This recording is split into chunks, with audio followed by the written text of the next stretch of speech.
right, back in the library studio. I'm your host, Jim Beebe with Athlete Builder. I have Lucas, my teammate, right next to me. Another first for us.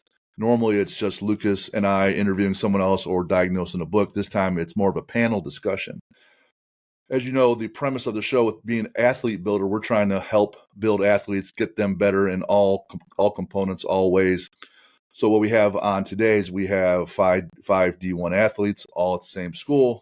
They all play football. They all play linebacker. And we're going to pick their brains and see what knowledge they have, what nuggets they have to pass on, see their insights so that anyone that listens to the show, if they're thinking about going to college or if they're in college and they are going through the same struggles, here's some other ideas. Here's some other tips. So we have Cole and Joey, Jack, Clayton, and Jack. And so first, guys, thank you for being on the show. A little bit of background. They're from all different walks of life here. So just starting with I would say most senior, with Clayton. Clayton's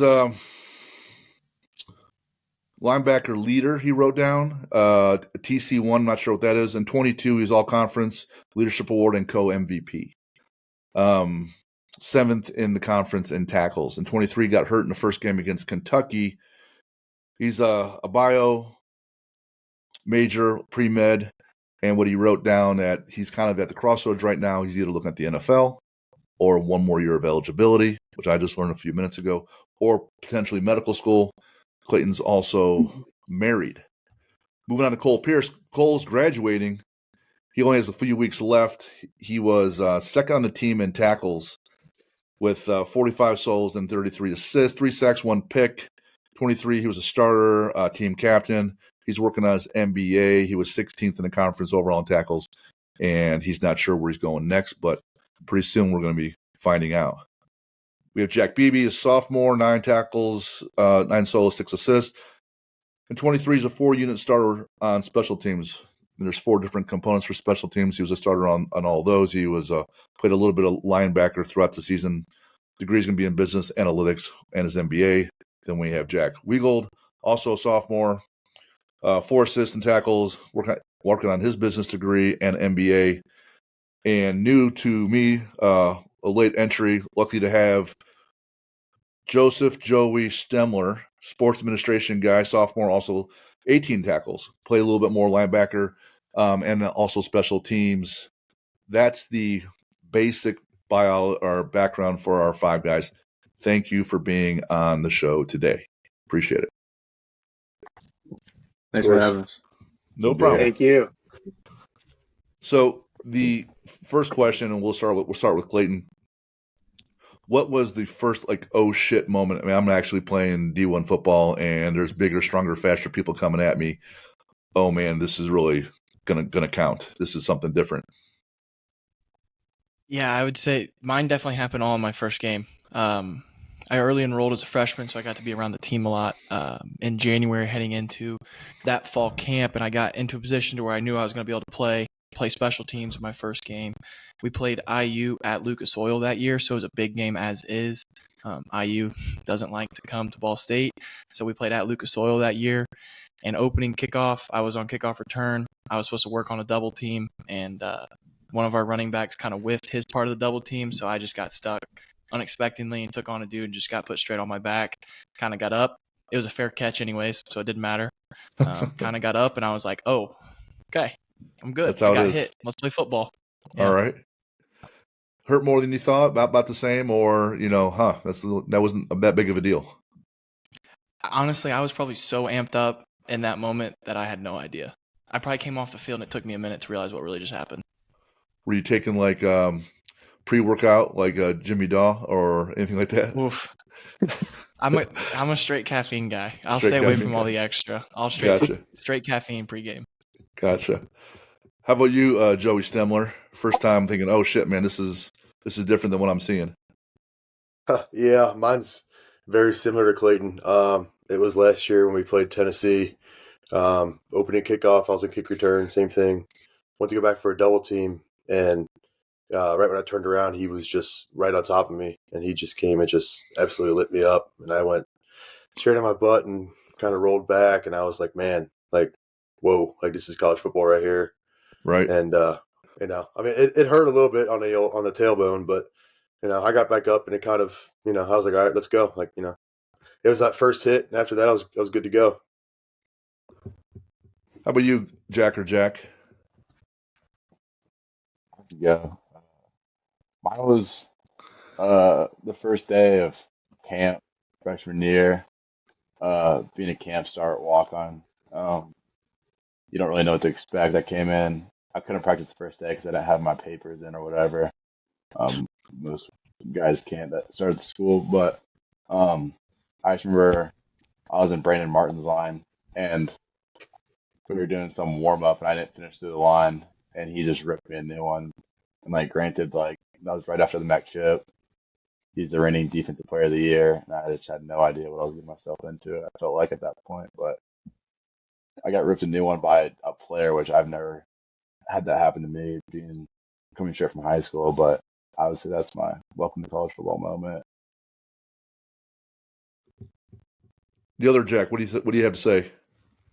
Mine was kind of similar to Jack. My oh shit to college football didn't come during a game. It was more in a practice. I was on a scout team, linebacker for my freshman year. Was battling with a herniated disc through all of it, so wasn't able to move all that well. And one of our older veteran offensive linemen worked out to me on an outside zone and drove me back past the whistle, buried me, laid on top of me, let me know about it. So I would say just the pure strength of that and personal that individual guy was just my oh shit moment to college football. That leaves Cole, my guy from Ohio, along with Joey. Yeah, I was after hearing your guys' story, I'm kind of blessed. I never really had any crazy story on KOR getting put on my butt or getting driven down by an offensive lineman or anything. I feel like for me, it was kind of just overwhelmed with the schedule and like with how much we had to do every single day, the responsibility we had, and like all the meetings and stuff we had to be to. But my first game I played in my college career was against a conference opponent, so that probably helped a little bit. I was definitely really nervous and whatnot, but I didn't really get hit hard or anything. It wasn't anything crazy, but so I never really. My first game wasn't against a Power 5 opponent, which looking back on it now kind of helped with that. So I have no really particular moment where I was like, oh my gosh, this is college football. It was kind of just multiple different things happening to me that kind of over time, I kind of just realized like what I'm getting into. Sure. Yeah. Any favorite team moments you guys have had over the years? Anybody? You want to get one? Oof. Favorite team moment would probably be MAC championship locker room. That was Right. pretty electric. That was my sophomore year.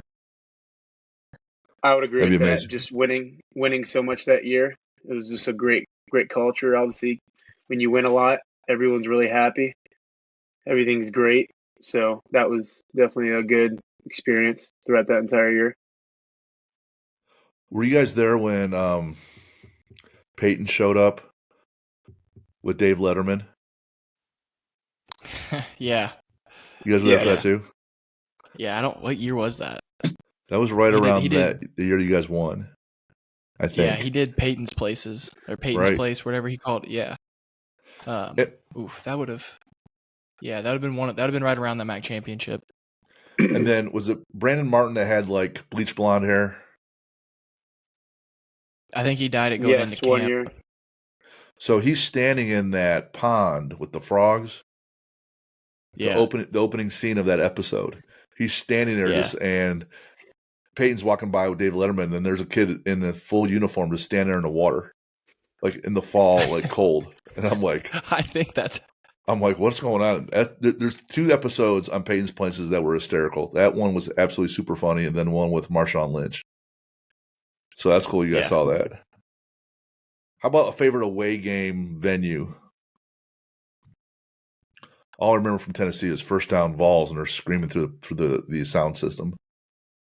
Yeah, I would say as a as a kid that grew up a college football fan, Tennessee was awesome. Just to witness it and just to see SEC country in person. But my favorite really is probably NC State my freshman year because it was a close game. We were coming back in the fourth. We got an onside kick. It was a night game. It was like their first night game in years. So it was pretty crazy. I played mostly just third downs as a freshman. So when it was third down, it was a different atmosphere in there. And their student section was right behind the defensive side of the bench. So favorite game atmosphere would definitely be NC State my freshman year. That's pretty cool. Anybody else? I think you gotta include Georgia Southern in there. A lot of guys talk about that. Like even though it's not your Power 5 school, I mean they had that place rocking. There wasn't huge stands, but I mean they sold out. Student section was like completely filled, all right behind us. And they all showed out. I think it was like business attire was the theme for that game, so they all showed up in their suits and ties and such. And Dang, the atmosphere down there was fantastic for sure. that makes it fun. How was the scenery? If you guys can even, was it when you guys were at Wyoming? Isn't that stadium like in the middle of the mountains? Yeah, God, that'd be awesome. it's supposed to be like the highest stadium in college football, I think. Oh, altitude wise. Mm-hmm. Yeah. It's like 7,000 feet above sea level, something like that.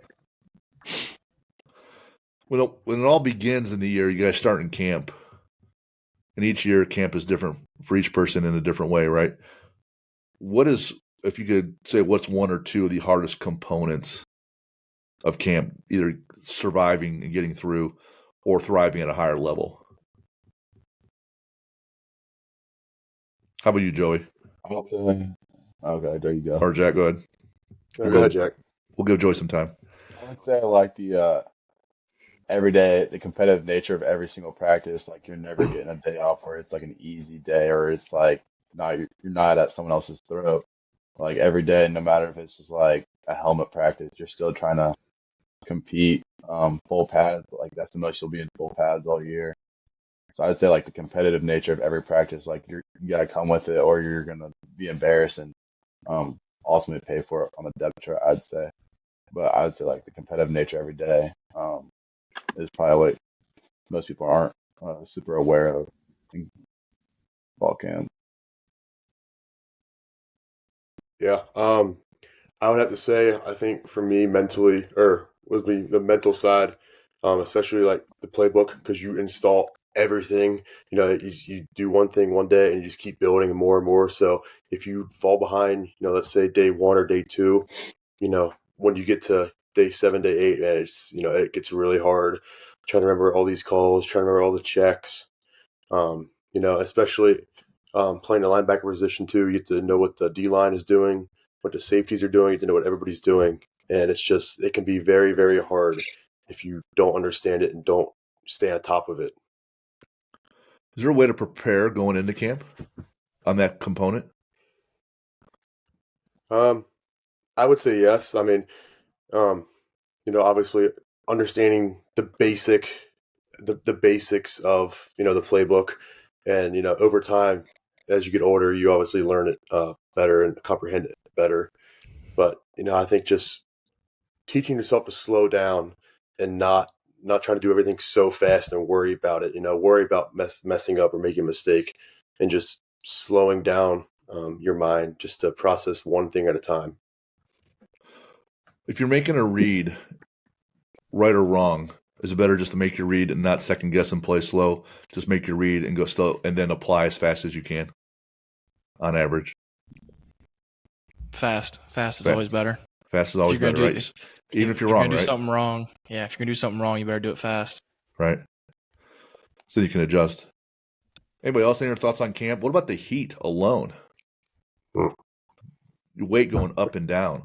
Like you read these stories about the poor linemen, like Joe Thomas talks about how you lose 13 pounds in a day, and he'd be taking IV sometimes during camp.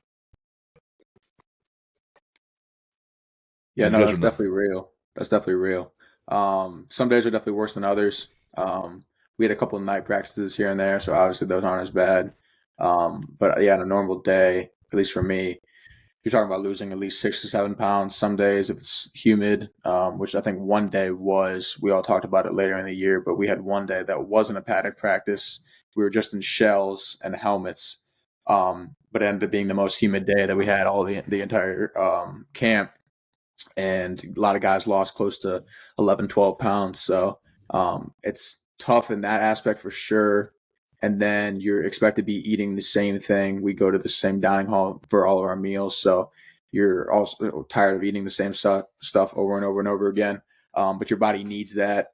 That's also a battle in and of itself, is just being able to refuel and get ready for another practice the next day. And coaches expecting you to be at the same level, if not better, than you were yesterday. So that's all a whole lot of things go into it. Anybody just wheel in their own mini cooler with their own supplies? That's a good idea. Is that bad? No. I think definitely guys probably have their certain snack foods that they like to go home to. Sure. Because camp's unique in the fact of, like, at that point it just truly comes down to calories in versus calories out, and how much can you get in. Because, I mean, there's times where, you lose 7-8 pounds of water weight, but Right. then at the same time, you're burning 4,000 plus calories a day because it's a 16 plus hour day with the practice in the middle of it. And you're just literally, The there's a engine's cookie running over there. full tilt. It turns into 1 cookie, 2 cookies, 3 cookies. Right. And then Cole go gets his cheesecake. Cheesecake, North Dining. Well, having worked very modestly in the strongman world and talking to some of those athletes, some of them are on, like the amateurs like me, a 4,000 calorie day year round is pretty standard. And it's with a much lower metabolism than you guys, since we're so much older. And some of the pros, like Brian Shaw, 12 to 13 is very standard. So when I see some of them out, they would have their own little mini coolers on wheels. They're going to their kids. Like one guy's out of Mooresville or Martinsville, and his kids are playing basketball, and he's walking into the basketball court with his little cooler, right? Or Jessica, who trained out of my gym, she always had a little cooler on wheels traveling around, because if the answer is calories in, calories out, like Clayton said, and a lot of it is very true, well, you got to be feeding the machine all the time. That's got to be just another annoying little pain in the ass. Dang. If you have us say, hey, this is my favorite thing about football, what would that be, Cole? 100% winning. I think winning is just the best part of the game. I think that would be the best part of, like, any sport, really. I don't know. I always think about every time we win, all the work that you put into it, not just the week of preparation for the game, but the off season and all the workouts you did and everything that led you up to that point of when you win that game. So, no doubt, win. Is the opposite also true? The worst thing's losing? Yeah. Yes. I see 4 or 5. All heads are shaking. Yes, the worst thing is just absolute losing, right? Yep. Would you rather win? I'll ask Jack Beebe this. Would you rather win a MAC championship or a bowl game? MAC chip. Is that right? Not even close. Not even close. Okay. It's a culmination of 8 games. Right. The bowl game. It takes 6 to get there, but at the end of the day, it's just one game. MAC chips, like, that's what everyone seems to want, I'd say. That's all. The other Jack, what's your favorite and least favorite thing about football? Favorite thing about football, I'd say, is the camaraderie and relationships that you build throughout the time playing the game. Relationships that I built here are going to last a lifetime. I have no doubt in my mind about that. So very just grateful day in, day out. There's things, obviously winning and losing is everything, but there's things to be taken from one of our coaches said, like, there's not every day is not a good day, but there's good in every day. So every season is not great, but there's good in every season. The good in the season that we just had is the relationships that we built with one another, for sure. Thing that is the toughest would say probably just the mental piece. And there's a lot that goes into that. That could be, I'm not getting the playing time I want. I'm thinking less of myself, or if in Clayton's situation, like, I got injured, like, this sucks. Like, how am I going to deal with not being able to play the sport that I've trained for my entire life, the sport that I've poured so much into. So there's a lot of mental things that can really weigh down on you with the game. But you got to take that, day in, day out, try to raise above those and realize that the sport's giving you more good than it is bad. Gotcha. Any other thoughts on that? But your favorite parts, whether it's the locker room or winning, or least favorite would be the mental strain or losing. Anybody else different thoughts on that, or that's pretty much covers it? I think it covers it. Yeah. Who's one of the funnier guys in the locker room? There's so many. There's some characters. Yeah. We got some serious characters. There's all different kinds of people in there. It depends on the type of humor you have. What's something funny that they've said or done that's like, oh my God, I can't believe that just happened? And you don't need to say their names, or we'll just say it was Coach New that did it. How about that? They'll probably not say that. You all know better. There were a couple guys that someone might have taken someone's soap or something, or whatever, and then someone takes the freaking we have an ice machine in our locker room for ice tubs. Someone gets the trash can, fills it up, and then someone's in the stall. Just takes the trash can, just dumps it on someone. They dump all the ice over the stall while he's taking a shit in the trash can. Oh my goodness! So they got to clean that up, right? That's happened a few times. Yeah, someone. Is Joey one of the funnier guys in the locker room? He's too busy taking his protein and creatine. Getting his amino acids in. Is that right? Yeah.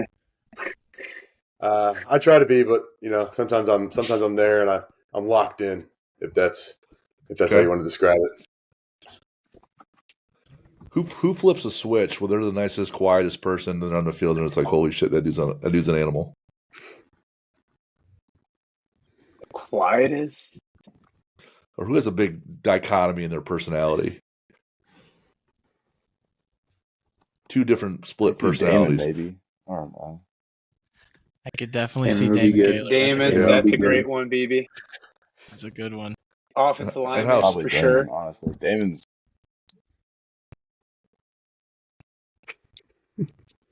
We just lost track. What's Damon all about, Cole? He's just so independent. He doesn't really say much. I mean, he'll talk to his offensive linemen, the rest of them, but he really just doesn't say much. Walks around and a great guy, but doesn't really say much. And I mean, he's a damn good offensive lineman. So he definitely flips the switch once he gets on the football field. Gotcha. It's like Jack's having. I'd say you got to put problems. Coop in there for sure. That's what I was thinking. Coop isn't. He's one of the funnier guys in our locker room for sure. Marquez Cooper. Coop is definitely hilarious, and then when he turns that switch on, he's on. He is on. You see me? It's everything, almost everything that you could talk about. It could be a joke. Besides, when it comes to football and winning, when you talk about that, it's business to him. So I'd say he has one of the better or more defiant switches on our team. If you could beat one team in conference, who'd that be? Miami. They're out of conference.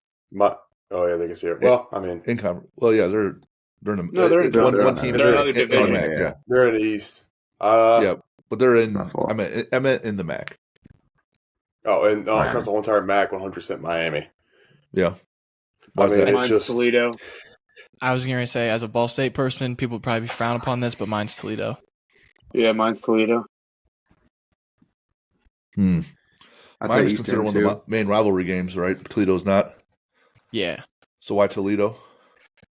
Toledo's different to me personally because I feel like we've lost some really close games to them. Had them on the ropes in 22 when they won the MAC championship. It was 21-21 going into fourth. Lost 28-21.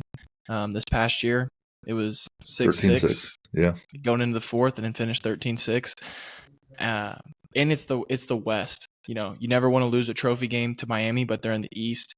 So those games are towards the end of the season, and those Toledo games these last few years have been some daggers for us just because it can really, really hurt your West chances because they are always one of the teams that are top of the West. Gotcha. Some things you guys mentioned on your questionnaire about things you wish you knew better going when you were in high school. And this wasn't one of the questions. And Clayton, don't answer because I have a different one for you. All right. But at some point, you went from, hey, I like to watch football. Pee Wee football's fun. Middle school football's fun. High school football's fun, and this is going okay. Hey, I could be actually pretty good at this. I'm pretty good at this. Or you know what? I could probably play in college. Or you know what? When did you know that you could play at the D1 level in college? Because at some point there's a transition, right? Very few just when they're 5 years old say, hey, I'm playing D1 football. How'd that happen for some of you guys? Yeah, mine honestly wouldn't be until like my third or fourth year of college, honestly. Obviously being a walk-on, you're behind the ropes and a lot of different things. I didn't actually play. I mean, I played on special teams, I think 2 games my sophomore year. My third year, I started playing, I think I started on 3 or 4 units, but didn't get like significant snaps until like my fourth year. And like those special team snaps, they were cool and everything, but I don't know, I didn't really get that confidence and know I could play at the Division I level until honestly once I got in on some defensive snaps and started making some plays. But that's me personally. Obviously, some people, I mean, I just never really made any really good play on special teams. I was kind of just there. But obviously, everyone's different. Some people are really good special teams players, but I kind of really wasn't. So I didn't really have the confidence and know I could play at the Division I level until I got some meaningful snaps on defense and made some plays there. So once you had some more confidence, Cole, how did that impact your habits going forward? Honestly, your beliefs and moves your decisions, and your decisions make your body move forward. So then it impacts your habits, right? So go ahead. Right. Yeah. I mean, they definitely. I would say I was like 1 foot in, 1 foot out on some of my habits, like leading up to that time when I got my chance at playing some significant snaps on defense. But now that I think about it, like after that experience, after gaining that confidence that I knew I could do this, I knew I could be successful at this position, at this level. It kind of just gave me that confidence to either commit all to it, make those sacrifices if you want to continue to get better, or the other side, keep doing what you're doing, and who knows what's going to happen. So I think it was kind of just a reflection after that, just kind of thinking about what led me to this and what I can do better from after that experience. So to answer your question, yeah, it definitely led me to be more committed into my habits and look for more to give me that opportunity to become a better football player. Gotcha. Someone else other than Clayton. When was the mindset shift that you could play at that level? I think for me was maybe, I would say last year, kind of opposite of Cole, was I kind of got into special teams my second year. And I know it's special teams, and it's, it's not, you have 1 or 2 assignments. It's not like a whole defensive game plan, this and that.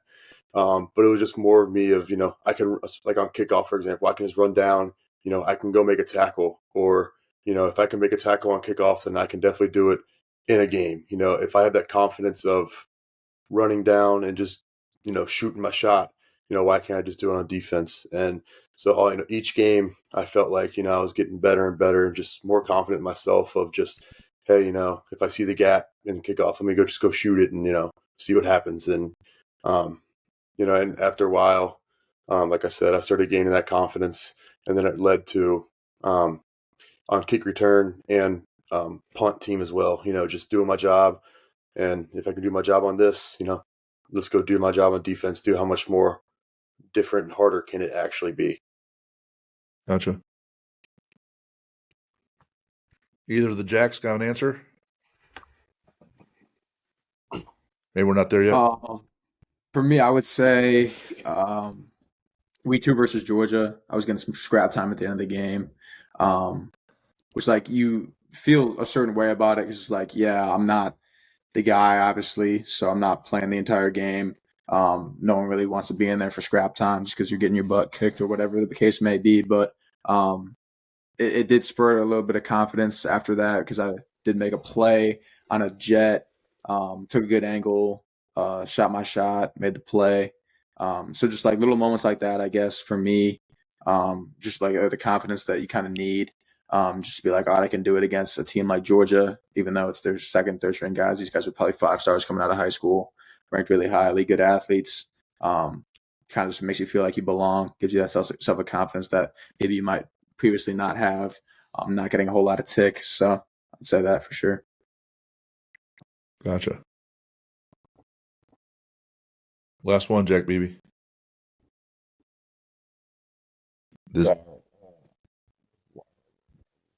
But I'd say for me, probably this year against Western and Indiana State, just those 2 weeks.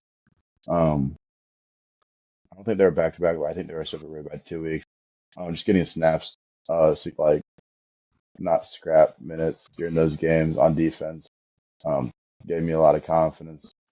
Although I didn't play great in the Western game, I did play like I'd say pretty good in the Indiana State game. So I think just those 2 games combined, just being out there with the first team guys, just gives yourself confidence to know that you belong out there, and it's no different than anything else you've ever done before. So,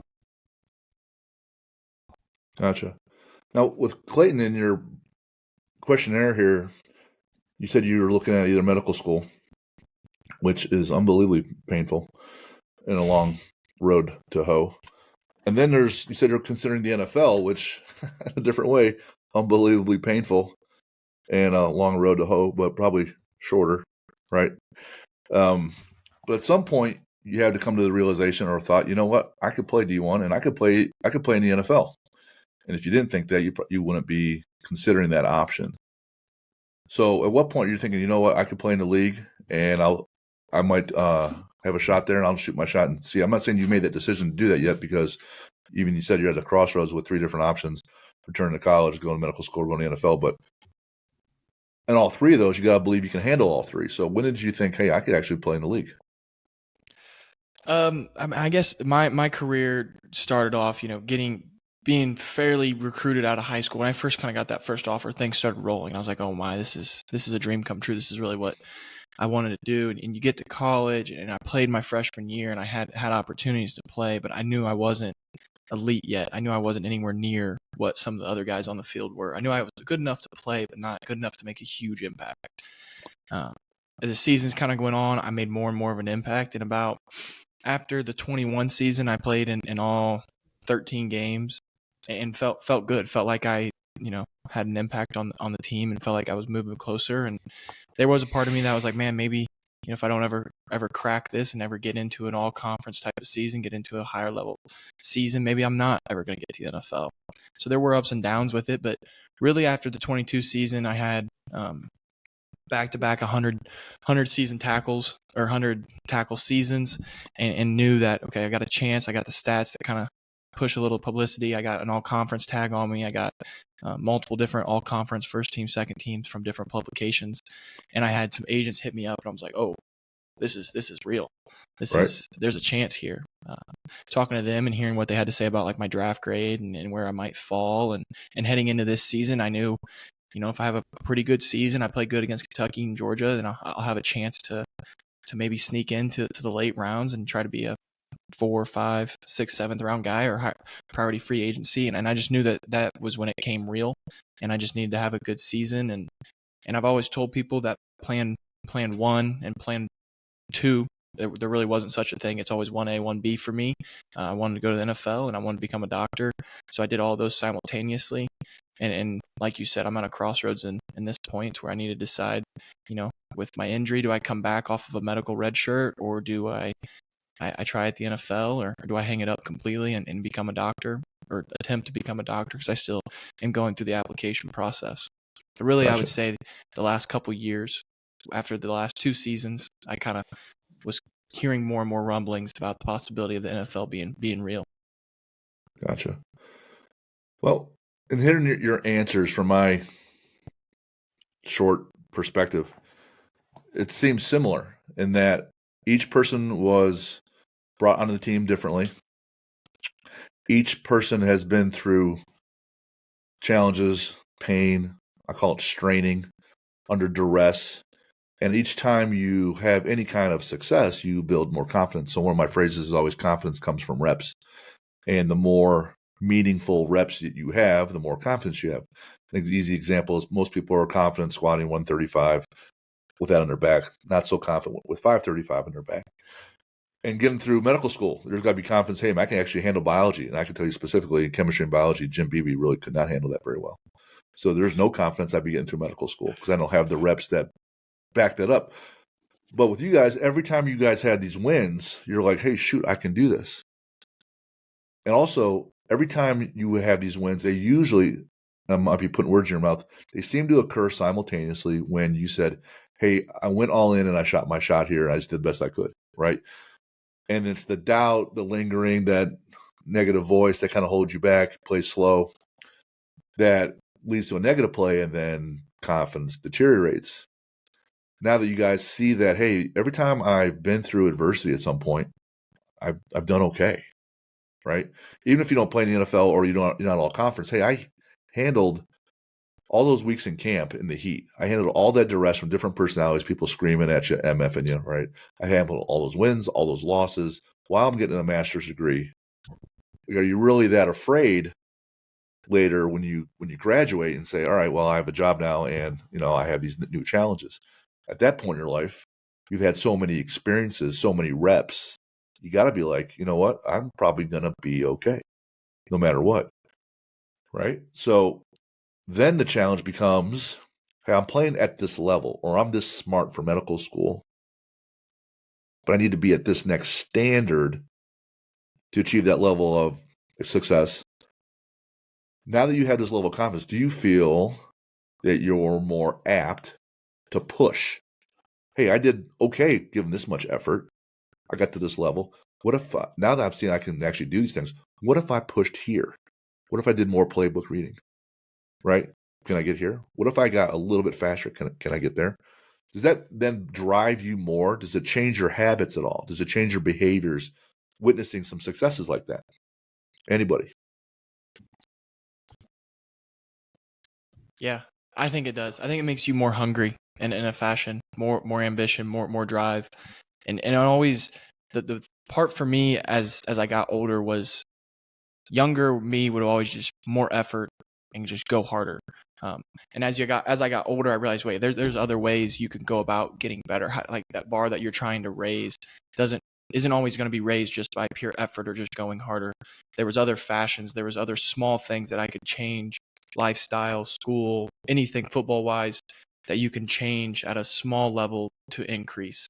And that's where I felt like I got better, was when I started exploring other options to get better as a person and then as an athlete all at the same time. Gotcha. Anybody else? Any other thoughts on that? Gotcha. So in high school, what are some things that you wish you knew then that you know now? Joey.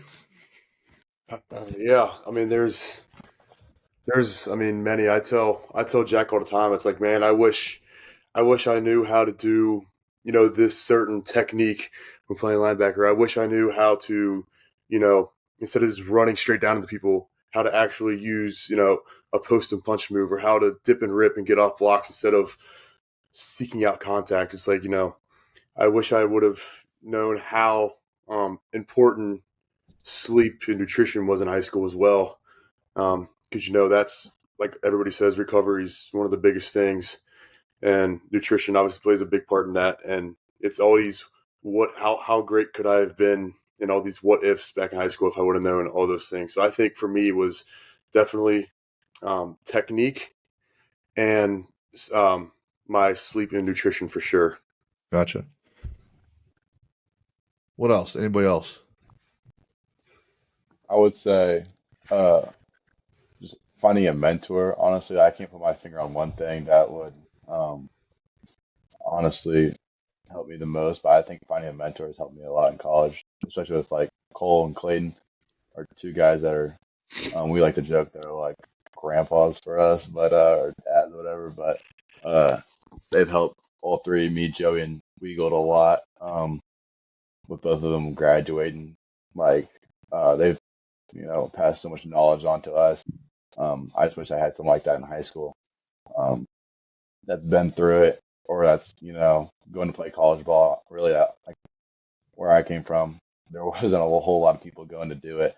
So I would just say trying to find someone around the area or someone that um, to help, with the ropes, teach you along the way. And there's so much stuff to be taught, and that can be taught from older guys. That's what I'm most grateful for in college, is finding mentors like that. I wish I had those in high school. So Anybody else? I Clayton, agree with both your of them. dad's a coach, so you probably had plenty of football talk. Plus, you had older Yeah. brothers, so it's gonna be Yeah, pouring I into your agree head at with some point. Yeah, I agree with both of those a lot. The sleep, nutrition, I feel like I did a good job of it because my dad was always on me with it. But my knowledge now is far superior, especially with my undergrad. But the big thing that looking back on it, I wish I was always someone that hated reading. I wasn't a big reader. I'd rather watch a YouTube video or something, a video to learn. But I wish I would have read more. I wish I would have invested more from like a philosophical perspective. I wish I would have dove deeper into the mental capacity, how to train mentally, how to get better in that fashion. Because that's where I felt like that confidence and a lot of that stuff that we've talked about grew, was when I start investing outside of the sport. And really, I felt like my dad pushed that on me because he did all that reading and he would give me books. Hey, read this. And I didn't really start doing that. Didn't start reading those books that he gave me until I got into college. So I wish I would have invested more into a mindset. Gotcha. gosh, it's just like Yeah, me. I may have, as you can tell from the all behind me, there's a small fraction of the books that are downstairs in my library. And as much as I read, my wife reads more, and as much as she reads, my daughter reads more than her. Any other thoughts on that? Because I was going to comment. If you know that, so Jack has probably heard this 1,000 times, and Lucas too. But when I look at an athlete with their head, there's their mindset, there's knowledge of how to be better in their sport, and then there's how they communicate out of their mouth with teammates, whether it's their leadership team, coaches, people on the field, or the support team, right? And if you can get better at your mindset, your knowledge in your sport, or how you deal with people, you'd be a better athlete. Things outside, off the field, as Clayton says. Physically, there's what goes in your mouth, your nutrition, there's what you do, that's your training, and then there's your recovery. How do you recover really well so you can go hard again? And then every athlete has their own playbook, kind of tying it all together. And several of you guys already pointed out that I wish I knew this or had someone to tell me this. If you know that to be true now, are you out looking for mentors giving you that extra knowledge? Now, there could be mentors on the team, like if Cole and Clayton are the oldest people, but there's got to be, no offense, people better, smarter than those two guys, right? So you take the resources that are there, but would you go to a coach and say, hey, do you guys know any NFL caliber linebackers I can talk to, whether they're playing or not? Or do you have, if you have another coach or a strength coach, do you have anything else I could talk to? Or if you could always find that next resource, whether it's the books behind me or YouTube videos or a person, if you know that the sooner that knowledge gets pounded into your head, you're going to be better. Do you then go and ask, hey, I need help in this. Where else can I learn more? Yes, no. If the answer is no, it's okay. Say no. Because then the next question will be, why not? I would say yes, but probably could be more. So just ask, right? Yeah. If your coach is Stockton, hey, Stockton, who else can I talk to? or new or someone else or any other linebackers, I can talk to. I'm trying to get better because we're trying to win a championship. Yeah, I swear I to would God, agree with I thought. that. No, you Go go ahead. ahead. Go ahead. I was literally reading a book in a place that no one knows me, a local cigar bar, and this guy was next to me studying the Bible because he's in Bible college to be a preacher. And we started talking about sports, and he ended up being one of the chaplains for the Colts. And I was like, my son's going to college to play football, and you chaplain the Colts. Do you know any Colts or anybody else that I could introduce to Jack? And he's like, yeah, I got a guy right here. He's also works with the Colts and the chaplains, and so he played at Notre Dame, and then the Colts and the Cardinals. And I was really just lucky, sat next to him and started talking to him. I'm like, and so he called him and said, hey, is it cool if Jim calls you? And he said, yeah. So I called Devon McDonald. The next thing you know, he and Jack have been talking for a couple of years now. And it was just honestly a willingness to ask.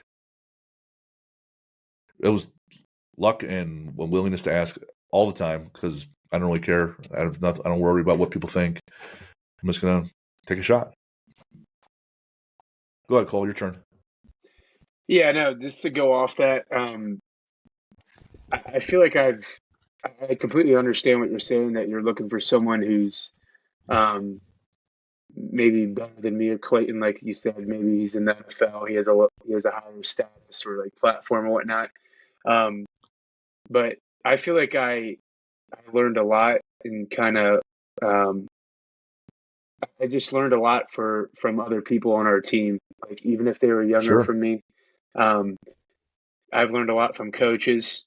And I just feel like some of those skills, some of those aspects, you can like kind of you can take on yourself, and that could make your mindset better, or maybe allow you to be a better football player, and just like a man, just being a man too. So I feel like you can learn from a lot of different people. It doesn't have to just be someone maybe higher in your sport, or just have a higher platform. Obviously, that would be great. I'm sure you could learn a ton from them. But I feel like Sure. there's just always resources around you that you can take advantage and learn from. 100%. And you're looking for more philosophical books, Clayton, the Book of the Five Rings is going to be fantastic for you. 2 of my last 3 strength coaches on the podcast, they referenced that book. The book on mastery, and teach you how to be a master at any craft. That's by Green. That's going to help you out a ton. Anything you want to change your habits at all, Atomic Habits is going to be key. If you're looking for building that mindset, and if confidence comes from reps, and the more you must strain, the more powerful the confidence becomes. I will look at Mark Devine's Seal Fit, right? It's like CrossFit, but on steroids. And they have their Kokoro camps, which is all their warrior camps. And some of them are 24 hours, 48 hours, 72 hours. It's designed to get people, whether civilians, just test them and build their confidence. But if you're looking to go to BUDS and the SEAL training, it's a little precursor. I think one has a 24 or I think a 48-hour evolution where you're awake and working in one of their camps. And they're always offered, year-round out in California. So you can learn plenty about yourself, plenty about everything from people completely outside the sport and applying it to your endeavor.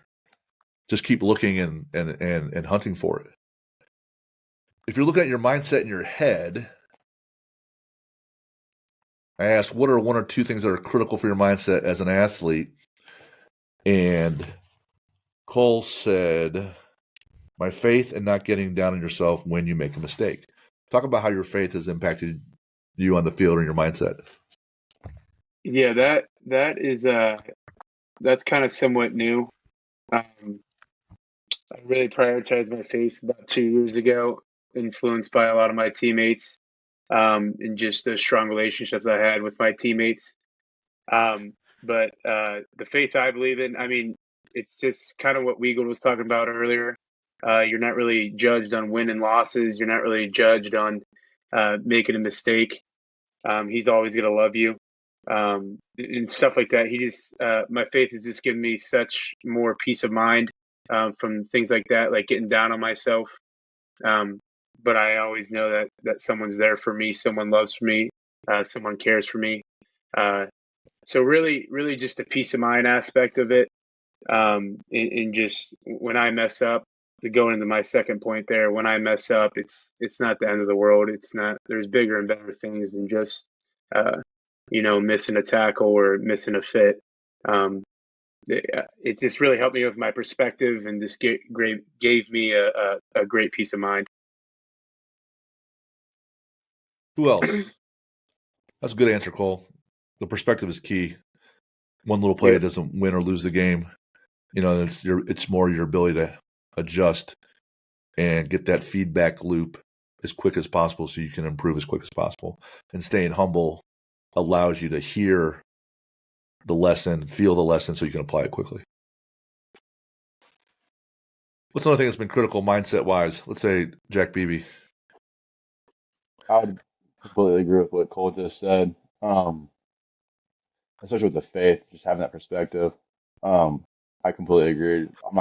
I'll piggyback off of that a little bit, but I would say another thing, that every time I do it, for however how long it is, just keep I don't know what you want to call it, just keeping track of things. We've talked about that a lot, Dad.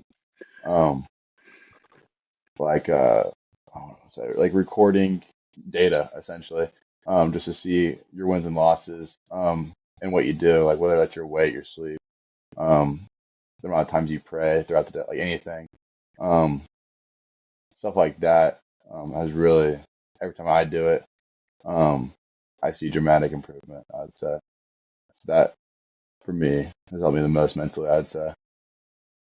You improve what you measure, right? Yeah. You improve what you measure. That's just right out of the textbook, Atomic Habits. And so you measure the scoreboard, you measure on the scale, you measure your grades, you measure your tax return, right? You improve, what you measure. So the phrase with Athlete Builder is win the day, because in those 6 components I talked about, 3 for the head and 3 for the body, if you can find the priority in all 6, and you have a task that day that moves the needle in all 6 the most, and you accomplish that task, you then won that day. And the more times you have those tick marks of winning those days coming into Saturday, you got to be like, all right, I put in all this work. I deserve to feel good about my approach. Now, if you stood up in front of 2,000 people to give a speech on radioactive energy for solar panels, you're probably not going to feel real confident. But if you stood up in front of those same folks and you talked about a basic tackle, right, you have enough confidence because you have enough data. So you're right, those tick marks and seeing all the wins that you've had. Hey, you know what? I'm good here. I'm good. Clay says, hey, I had 2 seasons where I had 100 tackles each. So I'm doing all right, right? Knowledge wise, you guys both hit on it, or you guys already hit on it right away with having a mentor, getting in a playbook. What's something that's been critical that would set you apart from other people on the team, knowledge wise? Hey, I did this instead of someone else doing this, and it made all the difference. Or I got an edge because I got smarter in an area. What was the habit or the edge that you got from what you did? Clayton.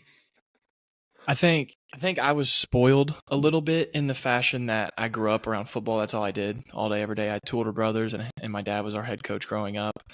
So we did nothing but talk football. So I was spoiled in the fashion of football. But even when I left the house and went to college, I was still learning at a high rate. I still was immersing myself in football talk and football knowledge, not only what we were doing with our football team, but what other teams were doing.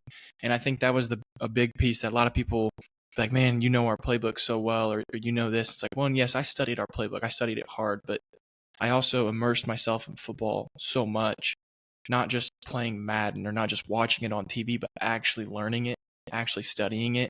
So when stuff comes up, and I've talked to the younger guys on our team about it, if you just memorize our playbook, it'll only take you so far. But if you actually learn it, if you learn football, if you learn what we're talking about, if you learn the scheme, then it'll take you a lot further than just memorizing. So I think one of the big things, like knowledge-wise, that helped me was learning football, not just trying to memorize it. Gotcha. So my speech on Bill Belichick and knowing the playbook, he says that if you just memorize it on a scale of 1 to 10, 10's perfect. If you just know your position and you have it memorized, you get a grade of 5. You're still so far away from where you need to be. If you know everyone around you, then you're at 6. Right? If you know the offense across from you, you're at 7. 8 is all the offenses across from you in conference. 9 is all the offenses across you out of conference, and 10 is any other teams you might play over your career. And only then. So when he was playing, man, there was an entire episode on this when they're playing against Mike Martz's Rams team, the Patriots. It was the greatest show on turf. He studied Mike Martz's psychology and his ego.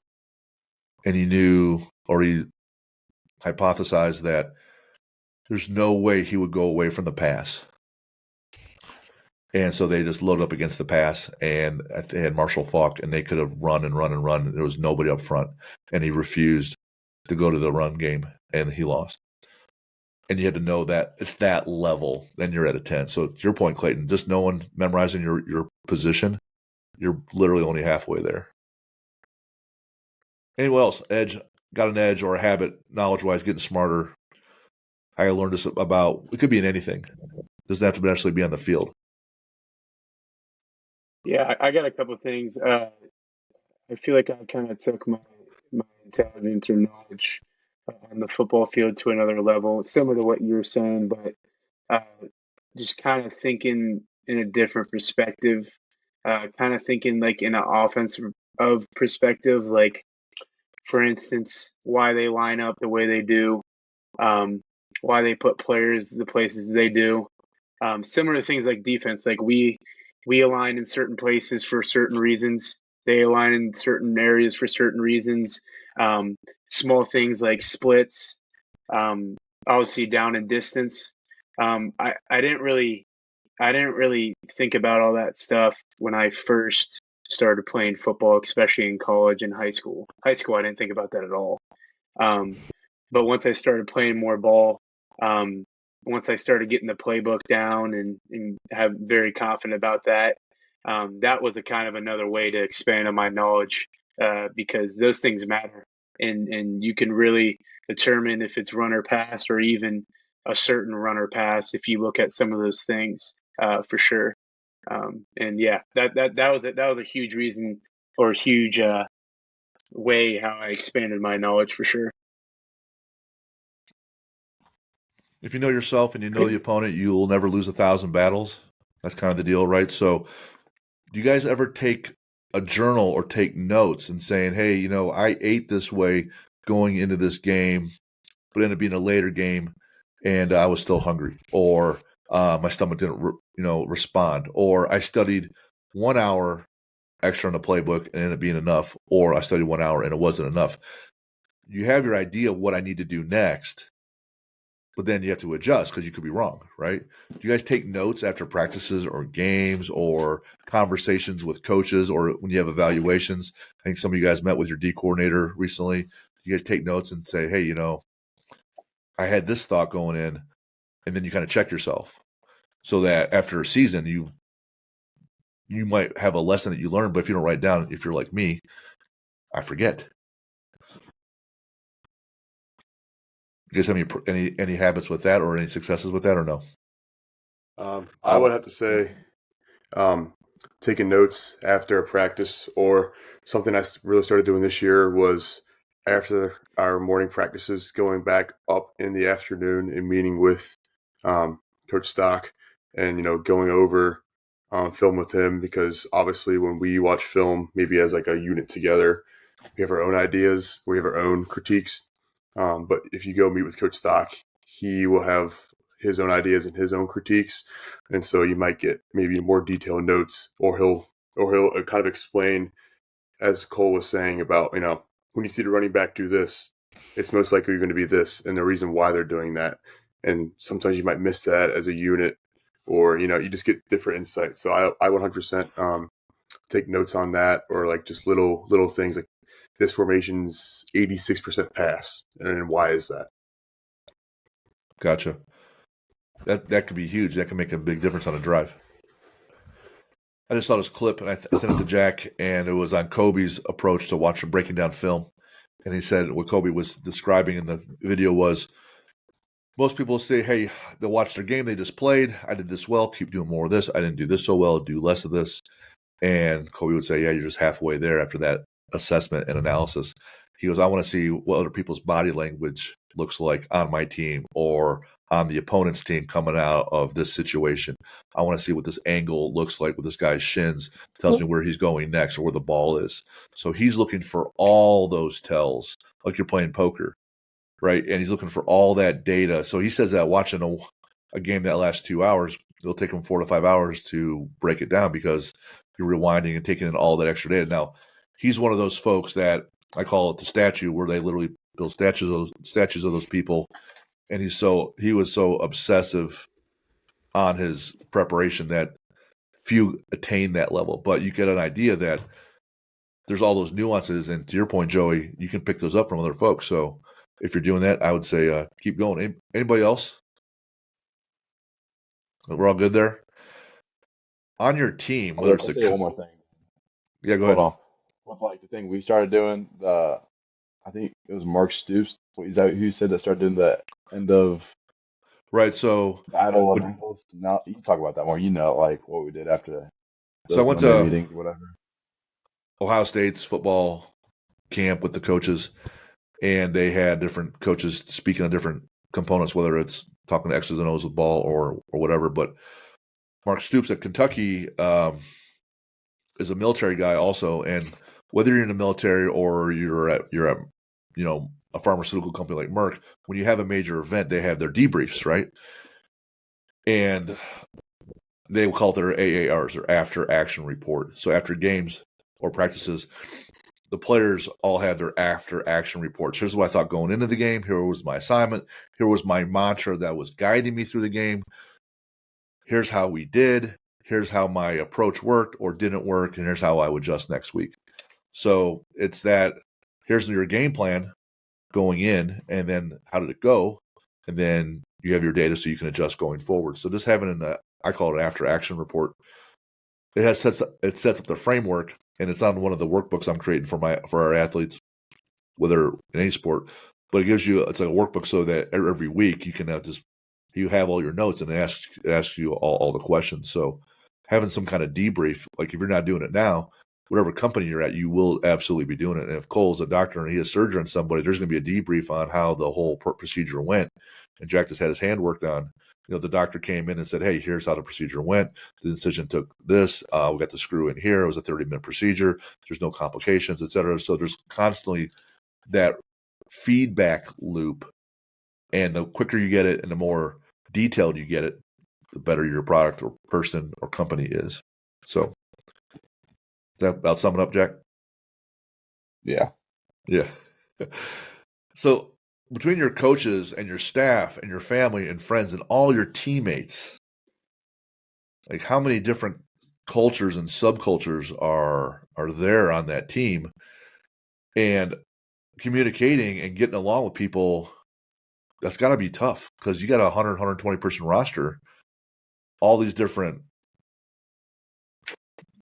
currents and all these different cross currents of personalities. Some guys are jokesters, right? And some people are not. Some people are religious and some people aren't. Some people drink and some people don't smoke.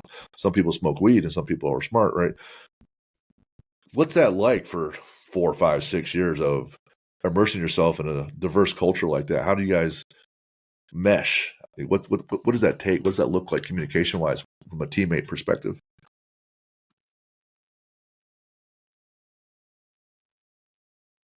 I think because the team is so large, it flows a lot smoother than you'd think. Any team, we talked about earlier the best and like worst parts of college football, and I think one of the best parts is the fact that you're experiencing. I mean, we have multiple countries, multiple states, East Coast, West Coast, South Coast. so many different people in one locker room that you get to experience so many different things and hear so many different perspectives, so many outlooks on life that it's kind of awesome. It's one of the best parts of football to me, to get to meet, and we talked about those relationships, but to build a relationship with somebody from a different country and talk to them about stuff from their country or from their part of the United States is just absolutely crazy. Got to be kind of open-minded for that, right? Yeah, 100%. And those that are not so open-minded probably doesn't go so well. Yeah, I think a lot of guys in any locker room, any situation, I think there's some people that keep themselves. I think with a team like this, with how much we've gone through together on the athletics side, I don't think there's anybody that's disrespectful to other people's opinions and perspective on life. But you can definitely, if you're open-minded, you can definitely learn a lot. Can attest to what Cole said earlier about, somebody older than you, higher status. Yes, you can always learn from that, but you also can learn from somebody that just walked in the locker room because they've lived a different life than you. And it's very beneficial to listen to people and be open-minded, even if it's, religion, politics, whatever, any kind of polarizing topic. It's okay to be open-minded in a locker room like that. That's got to be awesome. You can so many avenues for growth, right? Plus, there are colleagues and a network. Your network is enormous once you graduate.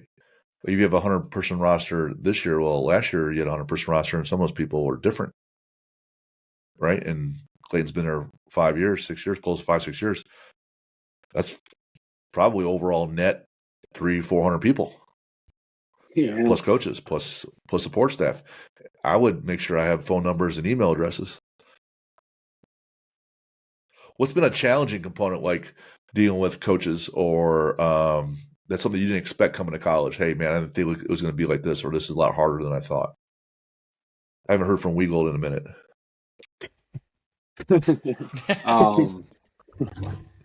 I would say the relationship that I had with my coach in high school was super personal. Just like that's the type of guy. He was my dean, so it was just around him a lot. Just developed a really good relationship with him. Obviously, going through the recruiting process, he helped out a lot. So you go a certain sort of connection in high school with your coach. It's a little bit different when you get to college, but just because the sheer amount of coaches you have, you got a lot of guys telling you different stuff, and Coach Stock does a great job of really treating our unit just like a family. But I'd say there's definitely obviously there's more of a business aspect to it because at the end of the day there is money on the line. These guys are providing for their families, and that's preached here and there. That this is more to a game to them. This is their how they put food on the table. So I think there's a little bit more urgency, I guess would be the word to say, with how they do their job and how they coach you, because there are things at stake, I would say. Gotcha.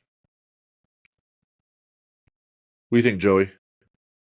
I think that one of the things that was difficult was you have the idea of, like, when you first get there of, okay, I kind of want to be a leader, or I want to lead, that group of freshmen when you first get there. And it was difficult for me to everybody takes criticism and critique differently. And just trying to find a balance of how certain guys respond to it. Especially, like, let's say, like, if I wanted to tell Cole something, like, I know I can yell at Cole and Cole won't get mad.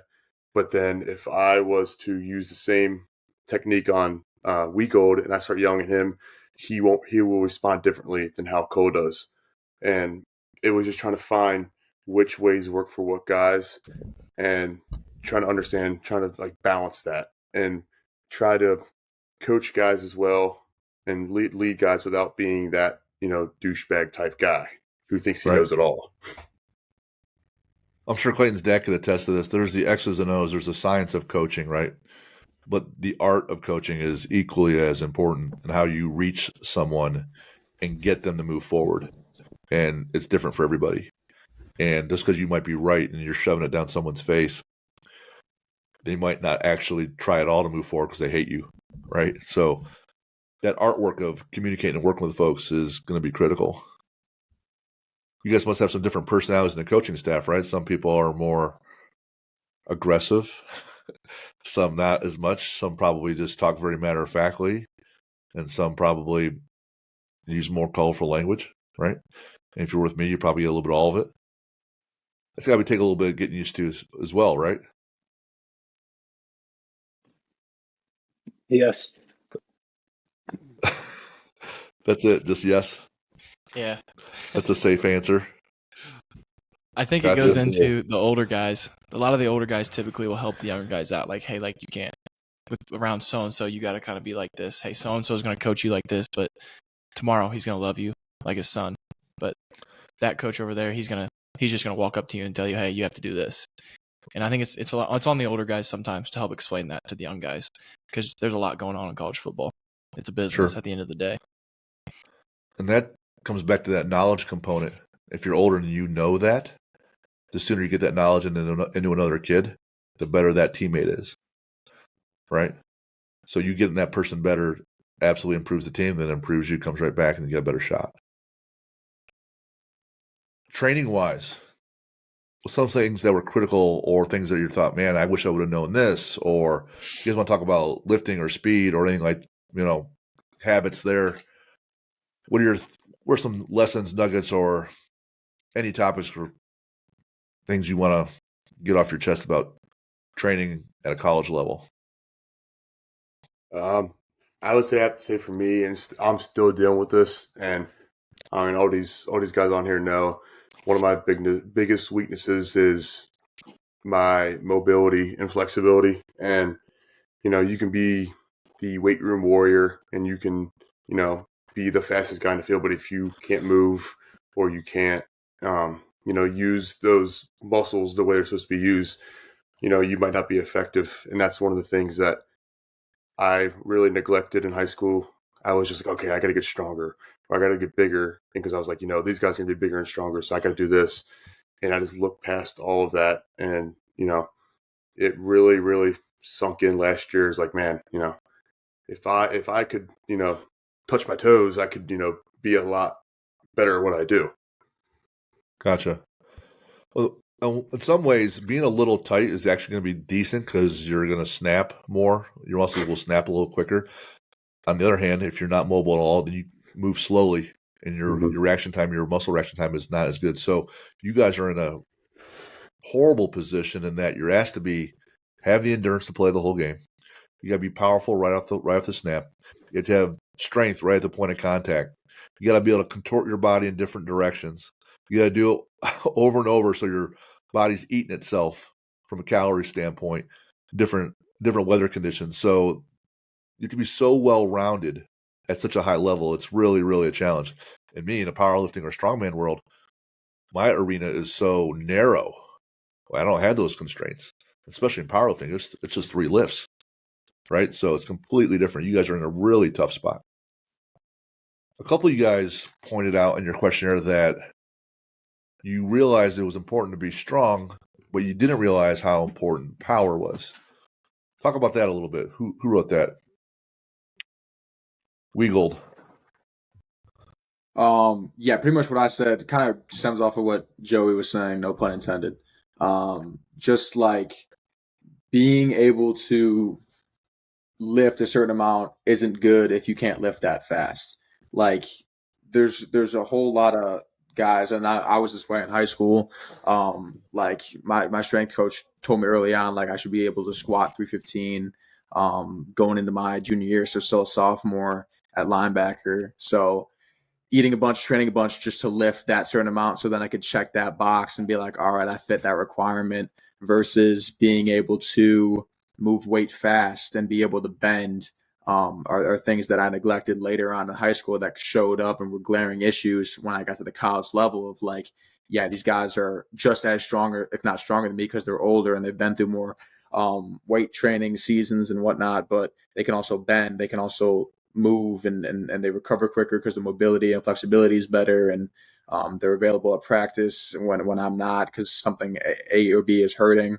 I just said the whole culmination of things is kind of neglected in high school because they think that you just have to be strong to be a good football player, and that's the furthest thing from truth. I mean, no offense to Cole, but Cole will tell you firsthand he's not a weight room warrior. This guy doesn't bench a whole lot, doesn't squat a whole lot, but just getting called out on air. That's awesome. Second team all I told Mac. you about that, Right. Yeah, you did. Yeah. But I don't know the rest of the world knows, but anyone that listens to this podcast, which is probably 7 or 8 people, then they'll probably know now. It's all good. After this It's all good. For just a quick resource for you guys working on your mobility, GoWOD is an app you can get. It's very cheap, and it has different regimens and routines for improving different flexibility and mobility areas. You can just do their basic program every day, which will legit get you better, or you can have it more customized. But GoWOD is a very, very easy resource. Joey, that's that app I showed you a couple years ago. You did tell me about that because you said you used to do it and you said it helped. Yeah. What a resource Clayton is. That GoWOD app will get you right. That daily 15 minutes. Take that mobility test once a month, and it'll humble you. And I'm not being endorsed by that group. I'm just telling you because it's right. One day, eventually. Yeah, who knows? Anybody else? I was going to say one more thing real quick about that, training wise. It's like we talked about like the film work earlier and like just doing more on the outside than what just going to like, because a lot of guys can just go to the facility, do the bare minimum and call it a day. But like lifting wise, a lot of us know this, that like sometimes the prescribed workout's not going to be enough for you, or the prescribed amount of stretching or running is not going to be enough to get you where you want your goals to take you. And I think a lot of us know that, but especially lifting wise, that a lot of us have taken our matters into our own hands in some regards, and that's, I feel like, has paid dividends to all of us in that matter, I'd say. Well, one of the books I have, last name's Moad. He's a psychology coach, worked with Russell Wilson. The title is It Takes What It Takes, right? And if you can apply that to these 6 components, you'll understand where I'm going with this. We could agree that some people aren't in good enough shape to get through basic training at the Navy. We could agree that some can get through basic training. They're at a higher standard physically and mentally, or at least decided to enlist. Other people can do it, just to decide not to. Then we can agree that those that go to SEAL training and BUDS, we could agree that mentally and physically, they're probably at a higher level than those that just went through basic. They aspire to a higher standard. And there's those that sign up and most don't make it, like 2/3 to 3/4 don't make it. But there's 1/3 to 1/4 that does. Clearly at a higher standard, did more, prep, suffered more, whatever. And out of that group, there's still the honor man, the number 1 graduate in that class who was at the highest performance level. What you guys do when you're training or studying film or in the classroom or on your team, you're going to have at least what the team standard looks like, right? And then you got to decide what you look around. Some people will compare themselves. Hey, well, this person's doing this, or Cole did this, he lifted this, and he's doing all right. But Joey lifts more, and he's doing all right. You start comparing yourself to them, and sometimes that's great because maybe their standard is higher than yours, so it pushes you. Then again, if you're on a team that doesn't do so well, or you work at a company that doesn't do so well and they go bankrupt, the standard that everyone's applying themselves to isn't really good enough. Then you got to decide for yourself, what standard do I need to apply myself to? Whether it's in the knowledge piece or your mobility piece. And say, for me to get right, I need this. Because your strength coach will have, hey, you guys doing these drills, but for me to play at the level I want to play at, which might be I want to be a starter, or I want to be all conference, or I'm trying to play at the NFL, then you got to decide what standard does that look like in all 6 of those components, and then push to that. And then once you're there, you look around and say, all right, is this where I want to be? Or is there another standard I need to move to next? So in the weight room, you have to apply that as well. Am I strong enough? Okay. Am I powerful enough? Okay. Am I mobile enough? Okay. to be at the team standard. But what is yours? And that's a question you're going to have to answer yourself all the time, every day. In building strength, like Jackson was talking about, you said power was more important. Three things on strength. One, there's your absolute strength, how much you can lift for one rep, right? The higher that absolute number is, all the lower, lighter weights should be easier. Moving those lighter weights fast, that's speed strength. That's what you're working at most of the time at the game, right? You're not going at 100% lifting as heavy as you can, but you're trying to move things quickly. Where people make mistakes is as they're laddering up in any of their sets, the lighter sets, they treat them as if they're just casual lifts, and they're not. You're lightweight at 135, you have to move as fast as possible so you generate the most force production. And then there's hypertrophy, like repetition strength. You got to build enough mass. So doing lighter weight, heavier reps, 15, 20, 25 reps. Build up all three of those things, then you can build your overall strength. And then power. Power's definition is work divided by change in time. Work is force times distance. So force is mass times acceleration times distance. Mass times acceleration. How far do you move it? Say 3 yards. Over that change in time. The more force production you have, the harder you hit somebody, the less you feel it. The harder you hit somebody, the more they feel it, the more impact you have. Can you create more power? So all three of those components, absolute strength, speed strength, and repetition strength, are critical for building that. So if you're lacking in one of those three areas, it'll hold you back. If you push all three, then you'll be, at least physically, as good as you can be. Does that make sense to everybody? Yes? Yes. So knowing that it takes what it takes, your challenge then is to say, hey, physically or mentally or knowledge-wise or mobility-wise, where am I going next? And what's my process, and can I get there? How do I get there? Who's going to teach me? Who's my mentor? And who's on my team with me is going to push me and lock arms and do the same thing? Answer those questions. You got a huge, huge shot. Any other thoughts on training? I would add. Go ahead. That's a question. Lucas, you kind of like worked in the college strength industry. Like, what are your thoughts? I mean, you've had a few years of experience there. I just want to know what, like, you're kind of bread and butter right here. It's any strength coach you ask, what are your thoughts on strength and conditioning? They're going to have their own kind of opinions. And each place I've ever worked at, they've all kind of done a lot of different things. When I spent time at Purdue, those guys was all velocity based training. So they're recording everything on Tendo units. I think we used Elite Form. So their squats, everything that they lift is with speed. They never lift slow. I was there when Rondell Moore was there, and he was 185 pounds, and he squatted 600. So whenever he's running on the field, he's real fast. So it just kind of depends on where you're at, and you got to keep in mind, like, when you're working with athletes and you're working with, specifically we're talking to Division I athletes, if, like you said, if a guy can squat 600 pounds but he can't move, what's the point of squatting 600 pounds? So we've talked about you want to lift and be strong optimally for your position and what you're going to do. I'm not going to sit here and say you're going to get too strong, because it's probably not going to happen. But your ability to apply strength and apply that to the field is the most important thing. And regardless if it's a speed problem, a mobility issue, a ability to move laterally, ability to apply force, you got, if you're a defensive lineman or offensive lineman, you're going to have to move the guy in front of you. So, you're going to have to move some weight, and you're probably not going to move weight as fast, or you're not going to cover as much ground as fast as a wide receiver. But if you can move big weight fast, you have a better chance of winning, if that makes sense.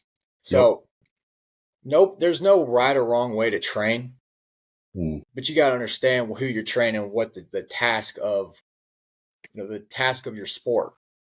If the task of your sport is to rotate and hit a ball, or to pitch a baseball, you're going to work to develop qualities that are optimal for that sport. That makes sense. So guys have their niche, what they like to do. There's speed guys out there. There's conditioning guys out there. There's no right or wrong. But I'll tell you, if there's a big indicator, if you got guys getting hurt, that's a big indicator, right? You know, you have to be strong. You have to be fast. You have to move laterally. You have to be an athlete. You know, those are the things you have to do and have to be an athlete, especially a Division I football player. If that makes sense. You know, so When we just had Tom Barry is the head of Westside. They trained tons of athletes, and that episode dropped this week. And he's straight up said, hey, the point of lifting in the weight room is to apply your skill. It's not to be the best person in the weight room. Who cares if you can't apply your skill? But if you can apply your skill better and you use that tool of the weight room to do so, then do that. But the whole point of training is to apply your skill. And your skill is essentially making tackles, breaking up plays, interceptions, knocking people out of games and, things like that. So that's why you guys are in the weight room, and you're using that as a tool to apply, just like your recovery tools. There's a thing people like to throw around saying, well, we don't train sport, being sport specific. We don't do enough sport specific stuff, right? We're not, whatever that may look like, whether, a good example is a baseball player going out and mimicking everything they do on the baseball field. That's not necessarily probably the way you want to do everything. You want to develop the qualities of baseball. Training in and of itself is sport specific, if that makes sense. Getting stronger, getting faster, being able to move, all that. It's sport specific because it's everything that's going to be applied to your sport, if that makes sense. Especially the guys that are younger, middle school and high school. Oh, yeah. We want well-rounded. Yeah. You should be building well-rounded athletes. They shouldn't be doing basic drills at 7th grade, 8th grade, 9th grade. Yeah. It's build athletes. And that you're starting to see a trend in strength and conditioning or sport training, sport performance world. You're starting to see a movement where people are really, really honing in on skill acquisition and the ability to do the task. So an example is a wide receiver always working on wide receiver routes, always working on breaks and stuff like that, but neglecting everything else that is required to be a good wide receiver, if that makes sense. They're always spending time trying to perfect this route. You can perfect the route, but if your output level is here, you're only ever going to run that route at this output. You're only ever going to get out of a break this fast, or a big one is you're ever going to be able to decel as much as your body is going to allow you to decel, which is then going to affect how fast you accelerate out of that. And if the better you can increase those capabilities, you're probably going to run a better route. If that makes sense. You guys have already talked about this. A limiting factor was my mobility. A limiting factor was I didn't know how to eat. A limiting factor was I didn't even look at the playbook. So when you have those weak links, they obviously hold you back. You bring those up. And you guys in business school, you guys probably heard the SWOT analysis. And Zach's heard it a number of times. What are your strengths? What are your weaknesses? What are your opportunities? And what are your threats? So I apply those same questions to all 6 of those principles. You take your strengths, your competitive advantage, and push that up. You take your weakness that's holding you back. You bring that up so it doesn't hold you back. Your opportunities where you can actually do well if you apply these things, and your threat. So if you're a pitcher and you got a weak scap and upper back and shoulder, well, your threat is probably a rotator cuff surgery or a dead arm. You apply those questions. What's my SWOT analysis and all 6 of those components all the time, relentlessly, then you find your priorities, and that gives you what you're going to try to win that day. Nutrition-wise, boy, you guys got to be shoving a lot of food. Some of you guys are probably shoveling in beer. Some of you shoveling in cookies, right? I was about to say something about nutrition. Talking about strength training. I think a lot of people the strength training argument and the strength training world, I think, can be a little very niche and very trendy at times with the way social media travels for young kids.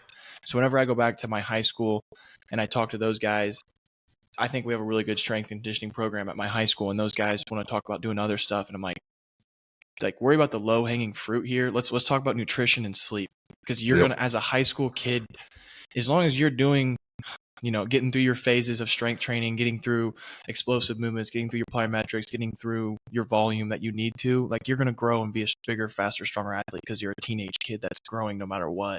Yep. But I think a lot of these kids miss, and in college, I think some of my teammates, I would say, even me at times, they miss the low-hanging fruit of nutrition and sleep. Like, Yep. at a bare minimum, can you get 7 hours? Bare minimum. Never under 7. Can you eat at or around maintenance level calories? Can you hit your macros on a day-to-day basis? Can you get your protein count? Like, all of us have talked about it before, but like, I just think that a lot of people miss the low-hanging fruit. Everybody wants to go do extra when all you really need to do is just like reevaluate yourself. Okay, well, I'm not sleeping 7, 8, 9 hours. Like, I'm not recovering. I'm not eating enough. I'm eating nothing but carbs all day. I'm not going to recover. And I think a lot of people miss that low-hanging fruit. It is enormous. I think of all the guys that put in their questionnaire, they all listed sleep. We had Brandon Smitley on. He runs a gym out of Terre Haute. He's a elite level coach. And he's like, yeah, the top 3 components of recovery are going to be sleep out of 10. I always say sleep is the number 1 steroid, but bar none. I'm going to ask you guys, I'm going to give you guys a little quiz on sleep optimization. How often are you guys not on your phones before you go to bed? Or not in front of the screen? Are you guys always on a screen before you go to bed? Always. Majority of the Always. time. Yeah. Majority of the time. And so that stimulation impacts your REM sleep. Your brain is thinking, is stimulated. Like you watch Die Hard, the movie, right? Then you go to sleep. Your brain is wound up. So you're on that phone or that tablet or your computer screen. That light and what you're doing stimulates your brain, so it delays your REM sleep. So instead of getting 4 hours of REM sleep, you maybe get 2.5. Just getting off your phone and reading anything or having a conversation 30 minutes before you went to sleep is an enormous way to leverage your sleep improvement. Write that down. White noise in the background, going to be huge. Helps you sleep. Having your room as cold as possible, also huge. Same routine. If you go to bed at 10 during the week, but a weekend rolls around and you go to bed at 2 in the morning because you're out at the bars, it's like you went to the West Coast and put yourself on jet lag because now you moved your clock around by 4 hours. I'm not saying I didn't do these things. I'm not saying my habits weren't worse. They were worse. I'd go to Taco Bell and then go to sleep, right? After a mountain of beer, right? I will then tell you, though, that was not right. I'm not judging, right? But I'll tell you, this is a better answer. At a higher level, you talk to those guys that are in the pros, and that's the standard you're aspiring to. They're going to be doing some breathing techniques and do some meditation or prayer before they go to sleep. They calm themselves down even further. You write down a couple of things of gratitude, helps calm you down, and kind of then you start writing down a couple bullet points of what you want to be tomorrow. It starts training your subconscious. So if you have something that you suck at or something that holds you back, man, I suck at having these conversations with coaches. You write down direct communicator. And after a while, you're a different person. You can manipulate sleep. You can use it to your advantage. It is enormous. Enormous. I want to eat right before you go to bed, but if you're trying to gain weight, you kind of have to. What else? Nutrition, recovery-wise, has been helpful for you guys.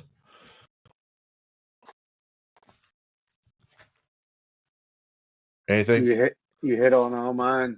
Yeah. Does Joey just walk around with like a lunch pail that's really a mass gainer of protein, and then he kind of just has like a little IV bag of milk that kind of goes right to that he kind of has to inject it into his arm? Is that what that's like? It's just not like that at all. Whoa, Joey. I think It's just not like that at all. You got to add the tart Jerry juice. Yep. Is he like that? Who's the guy that eats like raw livers? What's his name? Liver King. Liver King. Is that what Joey is? That's just absolutely not true. That guy's Yeah, that's so. the only thing different between Joey and that guy is the steroids. Nah, Joey still does those. Is that right? NC2A doesn't test Joey. No. No. NC2A. No. Right. NC2A. You guys are wild. Hey guys, real quick. So I work in the high school realm. I train with a lot of athletes every day. Work with football guys, right? We have Division I talent. We got Power 5 talent. Seems like every year.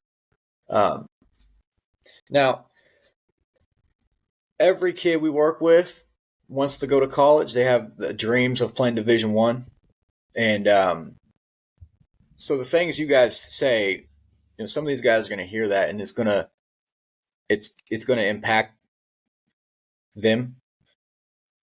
So what are the couple things, just from you guys? What are some misconceptions about being a Division I athlete? What are some of those that you can tell these guys what it's like? Because some of these, there's such a mentality, and not where I'm at particularly, but everywhere in high school, of the Division I or bust mentality. Some of the guys think if they don't go Division I, and it's so bad, it's if we don't go Power 5, if I don't go to Ohio State, I'm not going anywhere. Coming from a Division III athlete, I played Division III. I loved it. I knew what I was capable of, right? Tell some of these guys like the misconceptions of being a Division I athlete and the realities of that. Can you guys talk about that a little bit? Yeah, I guess one thing that I would just. Go Cole, Eagle. No, you got it. I was just gonna say, I mean, we're all human. I mean, when I was in high school, I thought all these Division I players were just like some superheroes. They were just some crazy people that I never thought I'd be able to be. We're all human. We all do the same exact thing. And kind of referring to the Power 5 level and the Group of 5 level or FCS, whatever. I mean, it's all football. It's all the same game.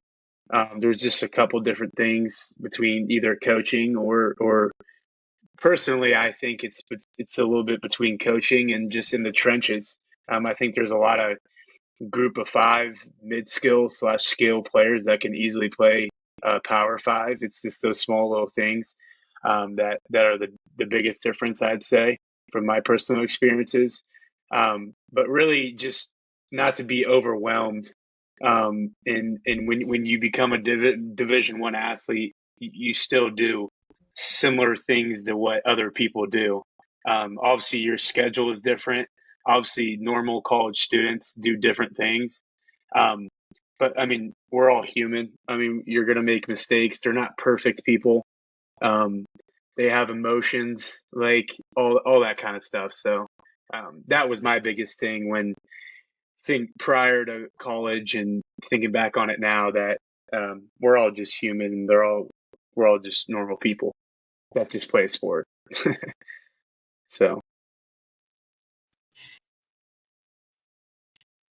I answer your question, Weagle?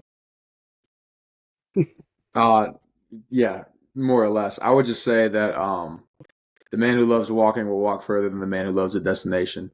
And that's just something that it really speaks to me throughout my recruitment process. Was just I was excited to play football at the next level, whatever that was, whatever that looked like. The majority of my offers came from Division II. Ball State was my only Division I FBS. I also got offered by Western, but it wasn't a lot of pickings. You know what I'm saying? Like, I would have been blessed to play football, Division III, Division II, whatever it was. You look at a guy like Sidney Houston, who played at McKendree University, who I laughed at when they called me. And he transferred here and ended up being first team All-MAC. So I would say to younger guys, just love the game because of what it's given you, the opportunity that it continues to give you, and just ride that out, because that's truly just your ultimate driver is just going to be how much you love the game. because you can love being D1, but when you have to wake up at 6:30 for those cold workouts and winter workouts, and coaches are screaming at you, motherfucking you, and this, that, and the third, you got to really love the game. And that's at what, no matter what level you're at. So I just say love the game, and that'll take you where you want to go. Yeah, I would attest to that too. I think Wiggle really hit it on the spot. Like, if you don't love it, then it's not for you. But at the same time, it's okay to be upset, to disagree with everything that's going on. And I think that's one of the best things about college in general, as an athlete or not. There was times where I sat in my dorm, like, upset my freshman year, like, man, maybe this ain't for me. Maybe I should go home. But I think that's the stuff in life that you get almost like an expedited process to as a college athlete. You learn how to deal with adversity. You learn how to work hard. You learn work ethic. You learn how to work with other people. And I think that's a part of college athletics that people don't understand until you get into it. And then you look at life as a whole. You go into the workforce. People love athletes. People love that resume that's on there, because that shows that you learned how to work hard. And, just because you're going through something hard in life doesn't mean you can't get through it. And I think that's what athletics has taught me. I've had a lot of hardships. I've had a lot of ups and downs, and I've met a lot of great people coming here, but it's taught me so much about life. There's so many life lessons that football's taught me. And I think that goes for any athletics, any sport in college.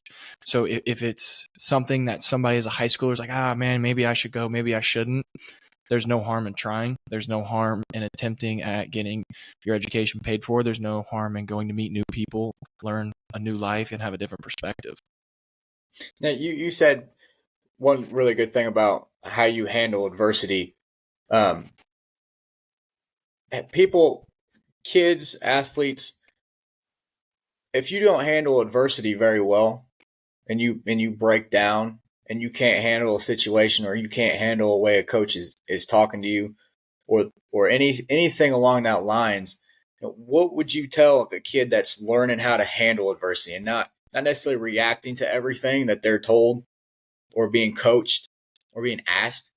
What advice would you give them on responding well to adversity and hard coaching or a hard time?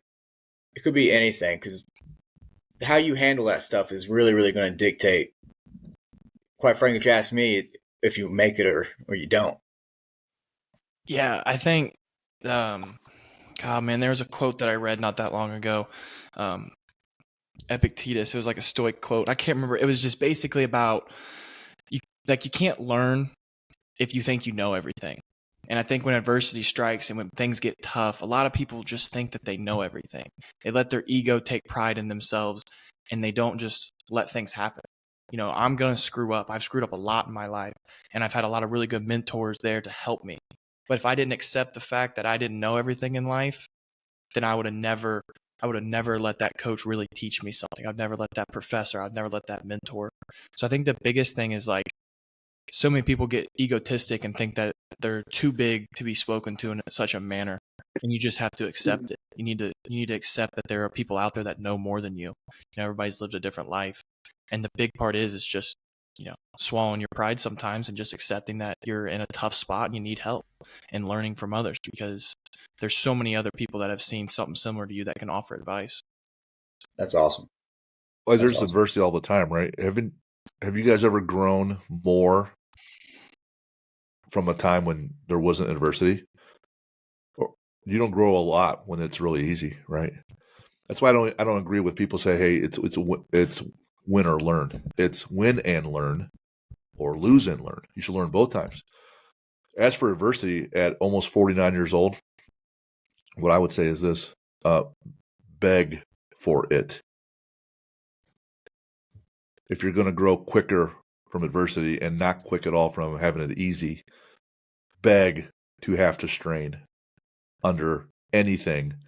That way your confidence is through the roof, right? Ask for adversity in the weight room. Ask for adversity with having tough conversations. Are you good at advocating for yourself and have a conversation with your boss, which is your coach, right? How are you going to have a tough conversation? Like, I was a trader at a hedge fund. That is painful work. It's all adversity all the time, getting in and out of positions. And you're dealing with the portfolio manager. You get to have all those conversations all the time. When people's ego gets in the way, it's because they don't want to be rejected or look bad. Because if they look bad, then maybe that person won't like me or I won't be liked. And that's the big fear. That doesn't matter. I bet most of your friends in high school you probably don't even talk to anymore. Maybe some you do, but not much at all. And those people you're worried about in high school, they probably don't matter. You probably have some close relationships from college, but I'm sure true to form, in 10 years, you probably won't talk to a lot of those folks, right? Same with the coaches. Beg for knowledge in all those areas. That way you can have a faster feedback loop. Look for adversity because that's where you're going to grow. All right, we'll finish up here. I really appreciate you guys spending so much time. It's our record length podcast, so whether it's good or bad, I don't know. But thank you for being so generous with your time and efforts and thoughts. So I'm going to call on you by name here, and it looks like Jack Beebe's off for a minute, so he's going to miss this piece. So, Cole, what do you listen to if you could listen to anything when you train? What kind of music do you listen to? When I train? Yeah. Country if you were music. trained, country music by mess. Okay, Joey. Country music. What would you? I would either have to go rap or 80s hard rock. Gotcha. Clayton? Some sort of old school rock of some sort. Weagold, what would you listen to when you're training? Rap, for sure. Jack Beebe? Rap? Yeah. If you go on an adventure anywhere, where would it be, Jack Beebe? Oh, that's a good question. Probably somewhere in Africa. Seems like a cool place to go. Somewhere in the jungle. Wow. So I can see Okay. some monkeys. All right. Weagold, where would you go? Any adventure? Switzerland. What's that? Switzerland. Okay. Clayton? Had to choose. Italy. Joey? I would love to go to Australia. I've been there. Cole? Like Chile, like South America. Favorite sports movie, Cole?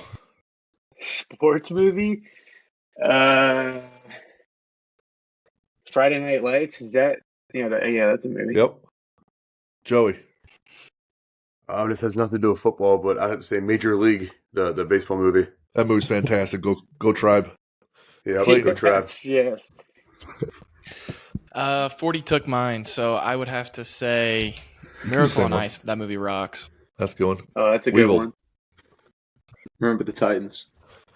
Jack Beebe? I would say Major League as well, Joe. That movie. We just watched it for the first time a few weeks ago. That movie rocked. Dang. I made Sam watch that with me. Favorite athlete to watch? Jack Beebe? Big. I'd say Ray Lewis. Weagle? Mike Trout. Okay. Clayton? I grew up a Notre Dame fan, so Jalen Smith. Joey? I'd have to say Devin White for the Bucks. Okay. Cole? Brooks Koepka. The golfer. My man. This next one's be hard for Joey. Cole, favorite book? Oh, favorite book. The Slight Edge. Who wrote that? I think Jeff Olson. Slight Edge. Okay, Joey. The Slight Edge, yeah. I can't really answer that question. I don't really. I'm not a big reader. You go with like a comic book if that helps. Joey. Lone Survivor. Oh, good. You can read. Attaboy. Clayton, favorite book? Meditations, Marcus Aurelius. Okay, it's been real popular, right? Weagold. The Bible. Attaboy. Come on, Weagold. That was a good one, Weeks. That was mine. Jack Beebe. That was mine. You can go with the Bible. It's okay. What's Tim Grover's Good to Great Unstoppable? It's a good book. Relentless or Winning are two of his books. Yeah. I also recommend the Bible. Good one, right? Good one. Favorite superhero, Jack? BB? Beebe. Spider-Man. Weagold. Batman. Clayton. Iron Man. Joey, Deadpool. Captain America. Deadpool. Cole, No. Hulk. Hulk smash. Favorite Hulk villain, smash. Ooh. I got no clue. I don't even Favorite- know villains. I'm not even good with all that Marvel stuff. Like, what's a villain? Cole. Thanos, Uh, Vader, Like Hannibal is Lecter, Is Joker. Joker? Okay, Yeah. Joker, 100%. Right. Yeah, yeah, Joker. Yeah, he's good. He's good. He rocks. Joey, Yeah. Thanos. That guy Right. rocks. That guy. Clayton. You said it. Darth Vader, Anakin Skywalker. I like him. Oh, yeah. Weagled, Yeah, I'd have to say the Joker. I have to agree with Cole. Jack. I would say Darth Vader. Yeah, that guy's pretty sweet. Favorite lift, if you had to pick one, Jack, to do. Favorite lift? Yeah, The back squat. Weagled, Front squat. Clayton, Cleans. Joey. Trap bar deadlift. That boy. Oh, Pull-ups. Pull-ups. Mine is Atlas stones. Favorite. If you had $10 million, what would you do with it, Cole? I'd buy a lot of cabins out west and invite all my friends and family there, and probably live there for a while.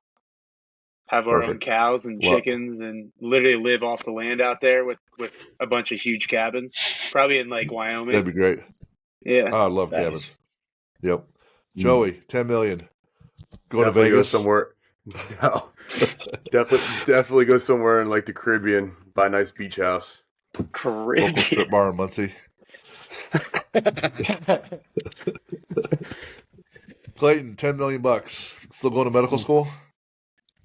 I don't know about that. Right. Probably. Invest, blow a bunch of it. I'm going to Yeah. build a sick home gym, I can tell you that. Right. Wiggle, the $10 million. Retire my parents, invest a little bit, save probably around $100,000 to put towards my Clash of Clans account. Wow. Yes. 100,000. Yes. How's not everything get Like maxed out Jim's then? Layers based. You're Larry's gonna be pretty good, gymming a man. lot. You should get him on your team. Shameless Jack, you had plug 10 for, million. What would you do? Trench guys. I would Ooh. say the same thing we did. Retire my parents and invested a lot. Well, yeah, I'd say Gotcha. those two are probably top priority. Favorite quote, Jack? BB. James 1:1. Consider it pure joy, my brothers and sisters, whenever you face trials of many kinds, for it creates perseverance in the Lord. That's my One James. That's a Yep. quote. That's mine. Yeah. Yep. Wiggled. Romans 8:18. For I'm convinced that the sufferings of now cannot be compared with the joy that is about to come. Get Okay, it. Weez. Clayton. Oof. So Marcus Aurelius going to drop on us? No, I mean, some of his stuff is good. I would probably have to say, I don't even know who this is from. It's something amongst the lines of, I'm willing to do today what you aren't, so I can do tomorrow what you can't. Yeah, that's a Navy SEAL mantra amongst others. Today I'll do what you won't, so I can tomorrow I'll do what you can't. Friend Mark Devine's SEAL, Way of the SEAL. Excellent book for habits. Joey, favorite quote? British Special Forces, who dares wins. Gotcha. So fortune favors the bold. It's also tattooed on John Wick's back, and it's stenciled in my office. The Latin phrase that's on his back in the gym. Cole. I got no famous Yabba quote. dabba- I'm not good at Yabba dabba memorizing verses and stuff. I have no clue. All right, last question. This isn't a typical question because I haven't asked it any other guests, and it'll be hard for Jack Beebe because for the last 2.5 years he has had the same answer, and he already got the gift. So, Cole, what's one thing that you would like for Christmas this year?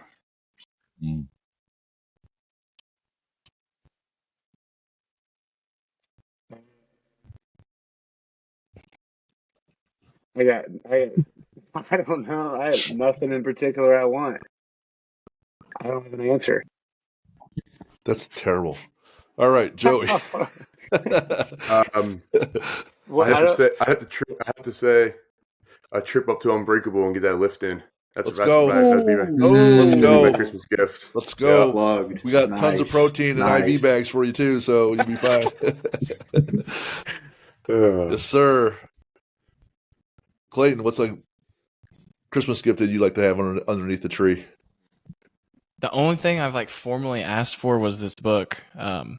It's a champion's comeback. I've read there was a mindset one that he wrote. I can't remember the author's name, but that's the only thing I've formally asked for. But it sounds like I want to tag along with Joey. Oh, Anytime. How about Weagle? I'll probably send some basketball shoes. Gonna Okay. be hooping a lot at the rec this winter. That's fun. Some basketball Perfect. shoes would be cool. Yeah. Jack, baby, what have you been asking for Christmas and your birthday the last couple of years? Scholarship.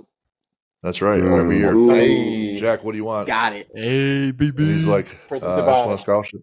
Yours truly, Cole Right. Pierce. He's the one that gave it to me. He likes to say that. So, yeah. So what's one thing you want for Christmas, Jack? New dresser for my clothes.